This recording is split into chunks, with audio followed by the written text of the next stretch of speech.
So, hello everyone, and this I'll be um, presenting on MGA4 Sociology Perspective and Paradigm.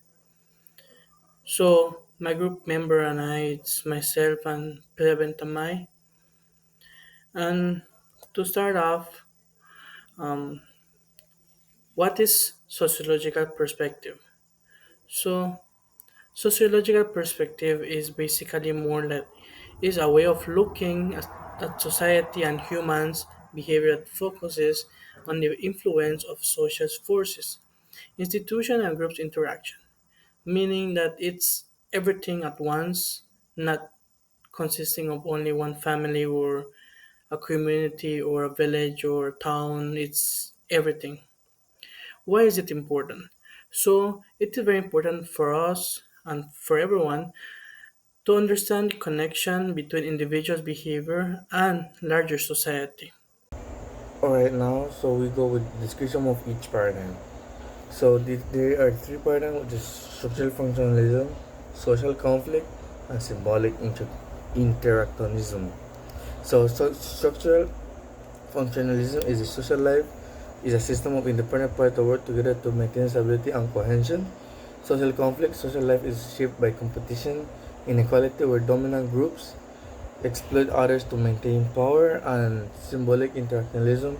A social life is constructed through everyday interaction and the meaning people assign symbols and behaviors, which now means structural functionalism. Structural functionalism is a view social life as a stable system where all parts, for example, institutions like family, school, government, etc., they all work together to maintain order and cohesion, much like organisms in a body, basically. So now we go to social conflict. So social conflict views social life as an arena inequality and competition where dominant groups are use their power to exploit and oppress subordinate groups, driving continuous social change, which also we can use an example which is government. And the last one, symbolic interactionism, is view social life as an ongoing face-to-face interaction where people create and constantly negotiate shared meanings and symbols like words or gestures, which formally they use in their social reality and social life in general. So, who are the founders for structural functionalism? It's Pedro Romero, Herbert Spencer, Emile Durkheim, and Robert Merton. So, these four persons are the main founders, where Pedro Romero was the first one that came out with the structure functionalism that he said that it's a complex like a body or the whole type of scenario, like for example of us humans. It's we have every part in our body, like our heads, our nose, tongue, and every part of our body has a specific role, so it could maintain us alive and for us to live. So that is also what happens in the society. Social conflict theory founder is Karl Marx. So Karl Marx saw that it's more like exploitation with workers with little pay salary, because a part of him being a sociologist, he was also an economist. So he saw that there's this conflict that larger companies would like to have more profit and pay less to workers. So that's how the social conflict comes in, and there's low paying jobs, and many companies fight each other so they could have more income.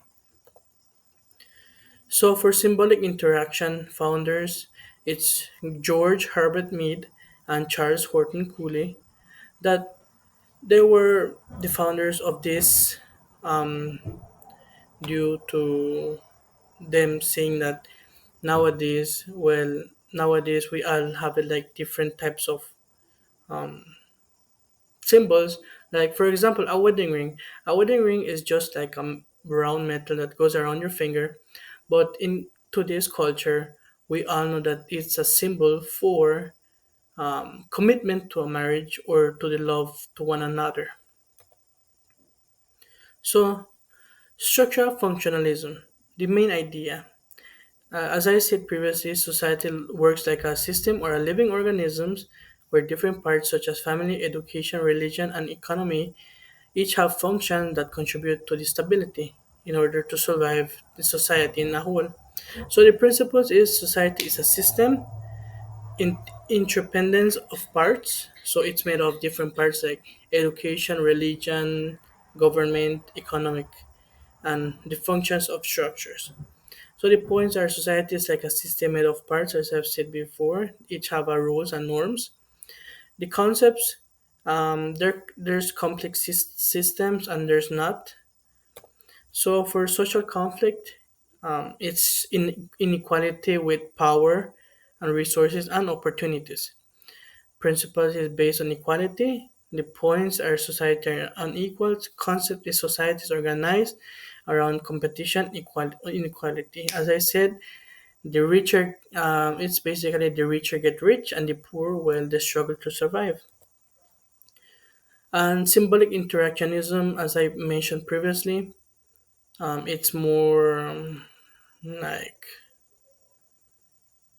um, with symbols, as I said, the example with the ring.